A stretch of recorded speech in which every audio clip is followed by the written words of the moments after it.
The International Labour Organization, in collaboration with the Ministry of Gender, Labour and Social Development, put in place a job matching database to help unemployed Ugandans get job placement with a view to reducing the high levels of unemployment in the country. The move is geared at eliminating corruption where job seekers have to pay bribes to acquire jobs. Unemployment levels in the country remains high at 80%, a figure the International Labour Organization believes can slightly reduce if right measures are put in place. The Labour Organization is targeting to reduce the unemployment gap in the country by creating a database for job seekers through the Ministry of Labour. Job seekers will be able to go to their district labour offices and take all their academic documents. The district labour officer will review the academic documents and then upload them onto the website, onto this database. Then employers also update their available vacancies onto the website. So what this website does, it automatically matches the job seekers to the available jobs. Of course, once you enter that data into the system, now the computer generates all whatever that's available concerning what you have fed it. Then it brings you all those options from which you can pick and then you job match. District labour officers from the targeted districts have started undergoing training in Kampala on how the new project will work. And to job seekers, hopes are high that it will identify the lacunas in the unemployment sector and go a long way to reduce unemployment. We are cutting out the middleman. We are cutting out people having to wait in the queues. We are cutting out people having to bribe to get jobs, because once your documents are in the system, the employer can come and look at your documents and contact you directly. Sometimes they advertise that they already have other people behind. Yeah, like now when you bring in, you are insured deal. When they get where they can fix you, they can call you. The campaign will also curtail middlemen who have been at the forefront of giving road deals to Ugandans, promising them better paying jobs abroad in vain. When somebody applies and wants to go abroad, they already know what the job entails, how much they are going to be paid, and there is a trail whereby we can follow up in case somebody gets lost, somebody wants to come back, doesn't have money, is disappointed in the job. There is a trail other than what has been happening in the past, people going through briefcase companies and getting stuck abroad. In spite of the unemployment problem, agriculture is the predominant sector of employment in Uganda, providing about 60% of the workforce. The services and industrial sectors employ about 28% and 7% of the labor force, respectively. But causes of youth unemployment are believed to be multifaceted, ranging from inadequate investment supply, insufficient employable skills, and high rates of labor force growth at 4.7% per annum. Stella Nabakoza, WBS TV, Kampala. Educationists in the country questioned the Uganda National Examinations Board decision to roll out online candidates registration this year. Registration of pupils and student candidates for the national examinations to start March to June this year, and it has always been done manually on registration forms until the proposal by UNEB to shift to online registration this year. The Uganda National Teachers Union chairperson James Tweheyo says the idea is a good one but highly ambitious and not attainable. UNEB's ambition is a very high ambition, but I can guarantee you it is not tenable in 1 year. The reasons are varied, but even the challenge they faced at the onset shouldn't possibly have been faced considering the circumstances situations they are operating. The reason for the online registration is valid, practically impossible given the level of schools and education standards of schools in the rural Uganda. He urged UNEB to give room to roll out in phases since use of electronic data in government institutions has proven insurmountable challenges. Because the situations up country, the situations in different centers are very, very challenging. Even the schools that have internet, even the schools that have computers, sometimes they are on and off. Peter Peter Wakabi Waiswa, the UNEB online spokesperson, said the electronic registration was piloted in 100 schools and showed a successful improvement. If this move is effected, then UNEB will be saving close to 700 in expenditure every year.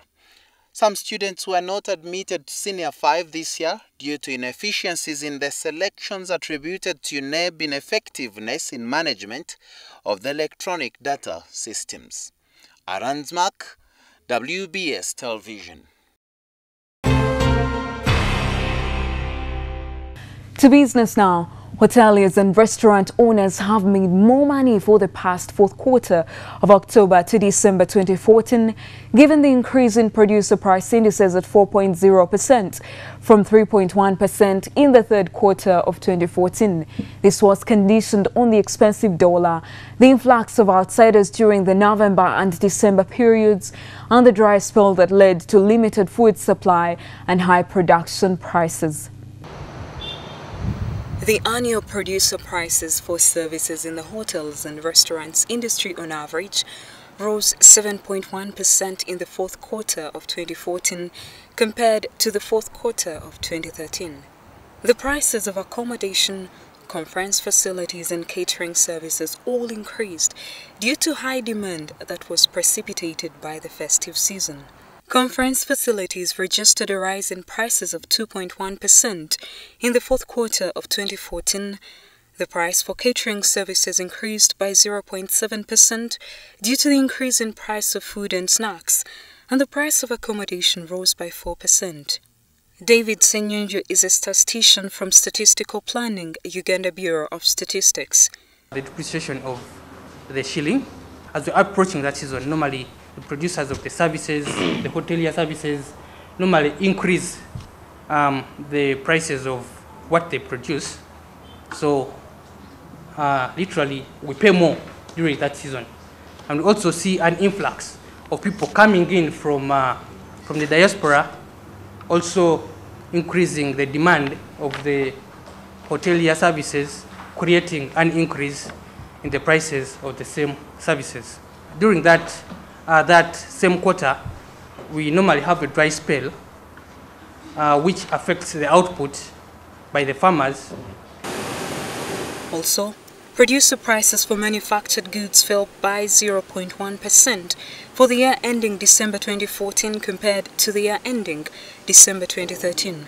Notable decreases were registered in the sectors of drinks and tobacco products by 4.8% due to a fall in prices of tobacco products, chemicals, paint, soap and foam products, by 4.8% due to a fall in prices of soap and chemical products, and the manufacture of food products by 0.5%, mainly due to a fall in prices of coffee products.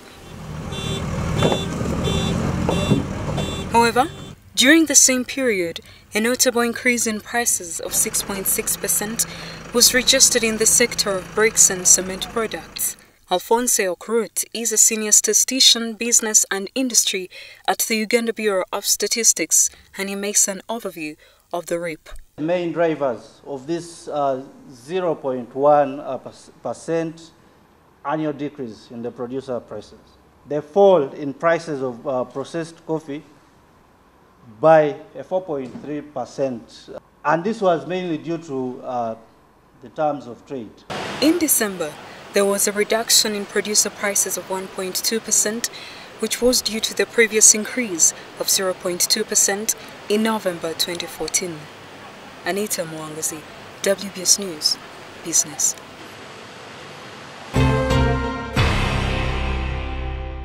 Ugandans might be obligated to have a maximum of 2 children each if the population surge continues, according to the Chairman, National Planning Authority, Dr. Chisamba Mugerwa.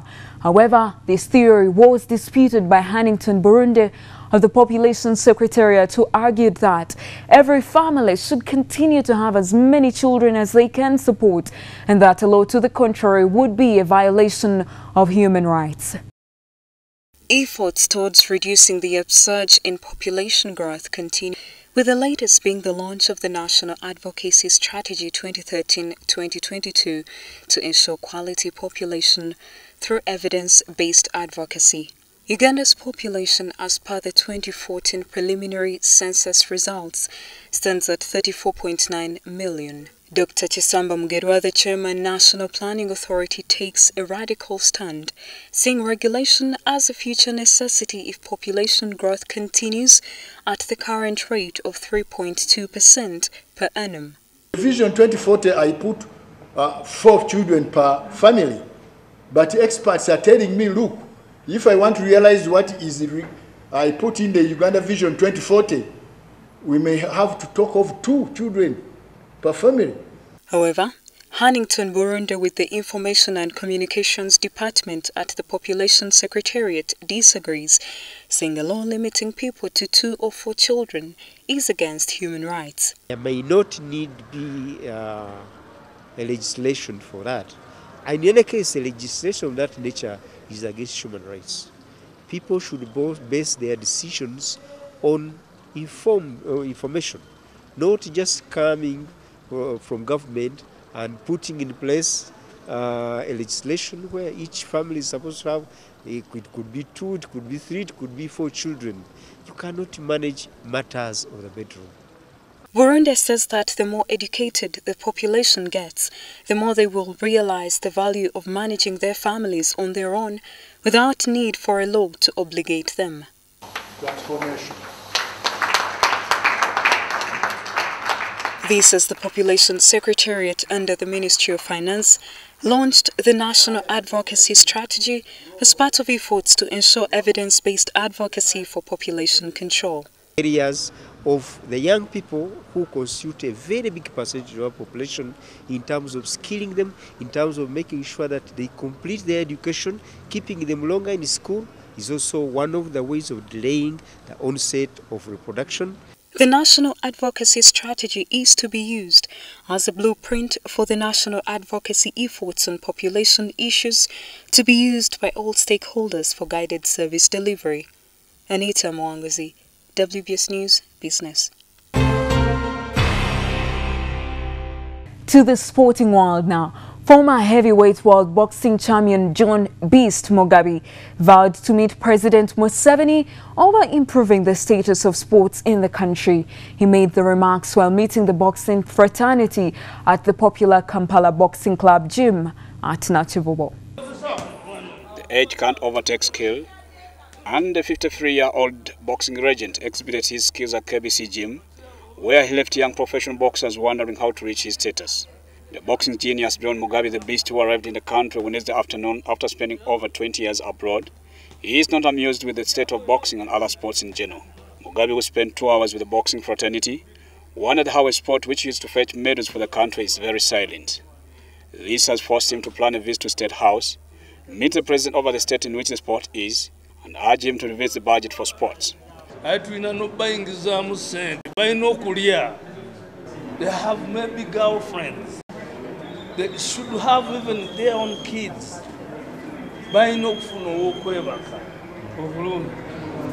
This is our blood. I don't know what to do with this, but it's big. We will do it. No, we will do it. Tutujokola nja kusigala munga nzija wano nga tutraininga funa ndabe nti they should change their boxing kuba tebalina tasobola ebikondo tebiveera biri wano. Mugabe, WBC title holder, told the boxers to mind about doing the right training if they are to benefit from their career. Apart from the president, Mugabe also intends to meet the top management of KCCA led by Jennifer Musisi to ensure the KCCA boxing club is put order for more results.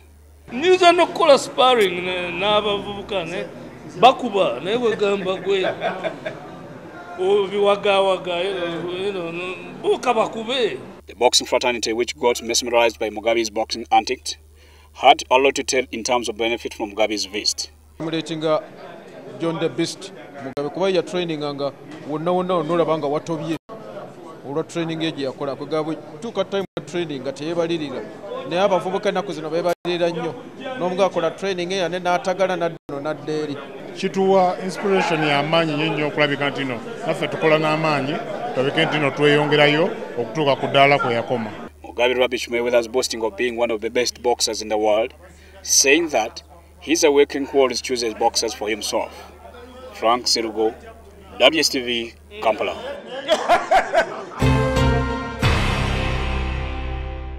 Thank you so much for taking the time to join us today. Your company is of great value to us. I am Anita Mwanguzi, and the entire team wishes you a delightful and fruitful week ahead.